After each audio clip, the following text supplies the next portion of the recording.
Hi, everybody. Welcome back to the Limit Breakdown, where we break down the latest in TV, movies, and everything going on in entertainment. I'm your host, Migs. I'm Sid. And today we're going to be doing our review of Season 2 of What If. Our too long didn't watch take on Season 2 of What If is 3.5 Hearts. Tell us about it, Sid. So the good thing was this season had really good callbacks to MCU, like great Easter eggs. Also, there was a good use of Doctor Strange, Supreme Strange, as the big bad guy, which was fantastic. As well as we loved the introduction of a brand new character into Marvel, whose name was Kahori, as an original character that's not from the comics. However, we felt that there was probably way more Captain Carter than needed to be. The Iron Man episode, even though we were told that it was supposed to be in season 1, really should have been in season 1 because it felt out of place. And then it was entertaining overall, but ultimately not special. That's why we gave it 3.5. So stay tuned after our intro for our in-depth review of What If Season 2.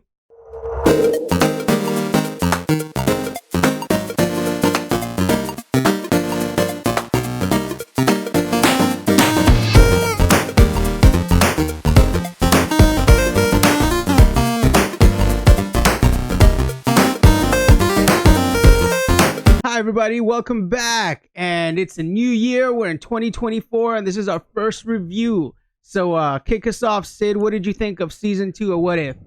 Man, this season was average. As a Marvel fan, and I really did like Season 1 of What If, I enjoyed it. I was excited, but I was a little skeptical of how are they going to pull it off. Because I remember watching the first season, I'm like, this is cool, but I don't get it. And everything comes together in the last season, and boy, did they do the exact same thing. Now I'm not trying to dog on it the whole time, but individual episodes, some of them were really good. Like we mentioned earlier, the introduction of the new character Kahori was I was not expecting that. Out of the blue, very good. I was searching to figure out a frame of reference of where they were pulling that character from, and come to find out that it's an original creation for the What If series. She's not from the comic books, and I absolutely loved it. Yeah, it was a good refresher. Other things that I did like, for example, the Christmas one with Happy Hogan and him getting the Hulk serum. You know, that was something. So it wasn't like, oh, what if, for example, in the first season, when what if T'Challa was Star-Lord, or random things, or what if Peggy Carter became Captain America? It was something kind of original, like what if this happened? That's pretty cool. So I enjoyed that factor, but overall, Okay. I guess maybe I'm a little bit more excited on this than you were. We gave it a 3.5. I think it would have sat, personally for me, it would have sat more closer to 4. Yeah. Obviously it did have its missteps. The fact that they the Gamora and Iron Man episode in Sakaar, it was a cool episode. Don't get me wrong, I enjoyed it. It was very much Iron Man meets Mad Max. It was pretty cool, but it was definitely, it felt out of place, especially with those characters not really having anything to do with the end, pardon the pun, end game at the end of the season. Yeah. So that kind of took it away from me, and they were pretty pivotal characters in the ending of season 1. So it was more than obvious that episode should have been in season 1. I don't know why they cut it out, but they did. And it felt out of place here. But as far as season 2 overall, I felt that where they succeeded was that they told a cohesive story. I like the introduction, as we said, of Kahori, but mostly because it was something that I wasn't expecting. I'm of Mayan ancestry, right? My family's from Guatemala and stuff. So it's not, there aren't too many native superheroes, and I believe Kahori was supposed to be some either Mohawk or I'm not specifically sure what Mhm. tribe, but it's definitely a Native American tribe. Mm. Also, anytime that you can show, natives kicking conquistadors, booties, I'm for it. Yeah, fair enough. Fair enough. Now, don't get me wrong. I don't mean to be negative, Nancy. There were some episodes that I really did enjoy. For example, the one that was like when the Avengers formed in like the 1940s or 1840s. Sorry. Um, Oh, you mean in the 1980s? 1980s. Sorry. Yeah, that one. That one was an actually pretty cool episode. I actually really enjoyed that. The costume looked fantastic. The way they did it, I thought it was actually a pretty awesome episode. Same thing actually, home before. Same thing with episode 1, where it was if Nebula had joined the Nova Force. That Yes. episode was actually very interesting, very dark, very sinister. It felt kind of like a detective noir. Yeah, and show. I actually really liked the first episode. So I'm not saying all of it is bad. It was just Did you bad. ever play Mad Max? I never play. I know Mad Max. I No, never actually not played it. not Mad Max. I'm sorry, Max Payne. No.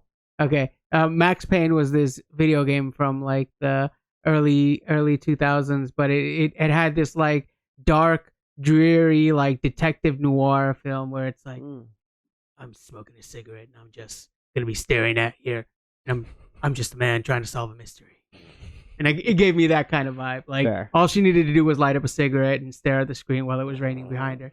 Yeah, I actually really enjoyed that episode. So, not all episodes were bad to me. There were very interesting episodes. Those the ones that stuck out to me. But there were others like the Peggy Carter one, where I'm like, this one is kind of Yeah, nothing special. So I feel like they focused a little bit too much on Peggy. I liked in season 1. One of the things that I liked was the fact that while there was an interconnected story, it felt like you could take each one of the episodes separately on their own. Yep. Whereas this one was telling more of a continuing story, which there's nothing wrong with that. But it's what if season 2, not what if Captain Carter season 2. Yeah. And I mean, again, nothing wrong with it.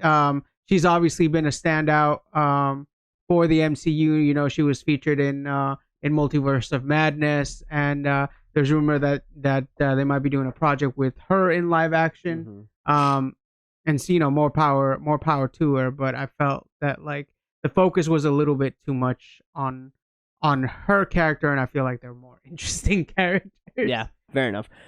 Speaking of Multiverse of Madness, so the big bad at the end turns out to be to no one's surprise, Supreme Strange. I'm gonna leave the guy that destroyed his own universe in search of ultimate power to guard over a destroyed universe with 2 guys searching for ultimate power. What could go wrong? Skin it. Dun, dun, dun, dun, dun. Yeah, so I did like how they brought him back. Obviously, that ended up being the villain, which was fine. But I did think that overall, the way the season ended was pretty good. The fight scene that happened when they bring everything together, Peggy Carter obviously being the leader she is, had the fight with I will have to say her putting on the Infinity armor with all the Infinity Stones was pretty badass. Yeah. And then when the comment, when all of the powerful beings are being thrown back into their universe and they all throw their weapons towards her, like that was pretty sick. That was pretty cool. And then who was this? Like, oh, I've fought against this armor before or whatever. And she's like, yeah, but I wasn't wearing it. That was pretty clutch. That was a pretty badass line. So I did think the ending was definitely fantastic and itself was great. But again, just because the ending was great does not mean the whole thing was great. For example, I did not like the one with Peter Quill. Really? I did not like that episode. For some reason it didn't make sense to me. I didn't like it. I thought it was interesting. I think it was one of the it was one of the episodes that actually took the what if concept into account, because it's basically what if Yondu had never given had never he had reneged on his deal. He had finished his deal. So I thought that was interesting. And when it was interesting, but the whole episode, he just wrecking through. He's like, "I want to go home." We're like, "Oh my god, kid! Like, get it?" I mean, how old was he? Like 9? Something like that. Have you been around a 9-year-old lately? Uncle Sid. Let me tell you. I did love the line where there's like, "How are you sure that you can get a kid to so willingly fight against his own father?" And he was like, "You must not be a parent." Yeah. I thought that. Fair enough. Fair enough. Speaking of, I did appreciate how, although we were dealing with what if episodes, there were little tidbits that kind of gave us more insight into the 616. I don't even want to get into that. Is the MCU 616 or 1999999, whatever? Nerd. Listen, it's 1999999 to me. It's not 616 because 616 is the comics. But either way, further insight into what's going on in the MCU proper, like when Bucky shows up in that Star-Lord episode, and then older Howard Stark and Peggy Carter look at each other and goes, "Oh, I'd heard the rumors." So what that immediately takes me to is, in the main MCU, they knew that Bucky was out there somewhere. Yeah, I found that interesting. I was like, "Oh, I've heard of him." And Peggy sees him and be like, "Bucky?" Yeah, I was like, interesting. The other thing about T'Chaka's father being the one to give the U.S. the vibranium. Yep. That when was we turned it into a shield and then lost it in the Arctic. Yeah. I mean, listen, the U.S. military hasn't passed an audit in the last 5 years, so it tracks. It's due for one. It tracks. Fair enough. Yeah, you're gonna lose the most precious metal in existence and have no accountability for it. Checks out. Fair enough. That's your day in politics. Okay. Anyway. Final thoughts? Final thoughts is I really enjoyed what it could have been. Obviously it wasn't perfect. I kind of glossing over what I thought. To me, what kind of brought it all together was the Beyonder. Towards the end, showing the tree, basically the tree of life, but like, what Loki did at the end of season 2. Yggdrasil. Yeah, tree of Yggdrasil, right? And how he had basically turned the multiverse into that. And so that was actually pretty cool. Minor major complaint with the Watcher. Mm-hmm. I hated how he was like, "Oh, I'm just here to observe. Universes die all the time." But he intervened last season, and now all of a sudden he's like, "Ooh, no, I can't get my hands clean." So dirty. What's funny is anytime they introduce it's the Beyonder or the Watcher? The Watcher. The Watcher. Every time they introduce him, he does the exact same thing, and he ends up intervening. So I don't know if you have played the MCU. There's an MCU or Marvel game. Good God, is escaping my mind. But basically, it's like World of Warcraft for Marvel. Yeah. And in the beginning, the Watcher is like, "I don't do anything, but this time, but this time I will." And I'm like, every time they introduce him, he intervenes. I'm like, so you just intervene whenever you want. I felt a little bit like Rob Stark. Like, I wanted to be like, fine, hang him last for watching. Just like, I don't know. I'm not a fan of the Watcher. And a big old bald head. Yeah, big old bald head. Like a baby. Dear baby Jesus, with your baby Einstein educational videos. All right, final thoughts for me. Each individual episode, I thought some of them were great, some of them were meh. It did definitely bring together at the end, which I thought was a great epic battle and definitely worth it. The last episode was definitely worth it. Overall, I still stand by my statement. I think it was good and entertaining, but it's not, wow, fantastic. Oh my God, you need to watch this. I loved Kahori. I loved 1602. I loved the final battle. And like we were saying, it was entertaining, but at the end of the day, it's not special, and I feel like that's the problem that we're having with Marvel in general, is that they are still producing entertaining content, but they're not producing anything that's Spectacular. that's noteworthy. It's not marvelous. So yeah, I mean, I had high hopes, and I was still satisfied. Like I said, for me, this would have been a 4 out of 5.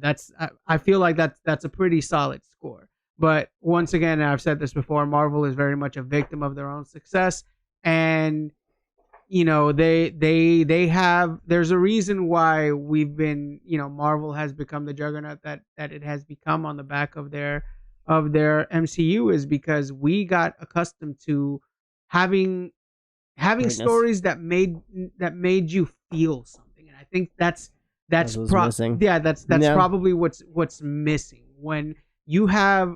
And again, I hate to go back to this, but like going back with the Marvels, where it's like you have a character that's supposed to be all powerful, and then half her story arc is told off screen and just like a little 2-piece, like. So we'll be doing missing. an episode of where Migs rants about Marvel. Until then, thank you guys for watching. What if Miguel never shut up about Marvel? That's our thoughts and opinions on What If Season 2. Let us know what you think in the comments below. And as always, don't forget to hit that like, comment, subscribe. It helps us out in the algorithms. We appreciate you guys tuning in with us. Looking forward to another great 2024. And yeah, we'll be back with more content.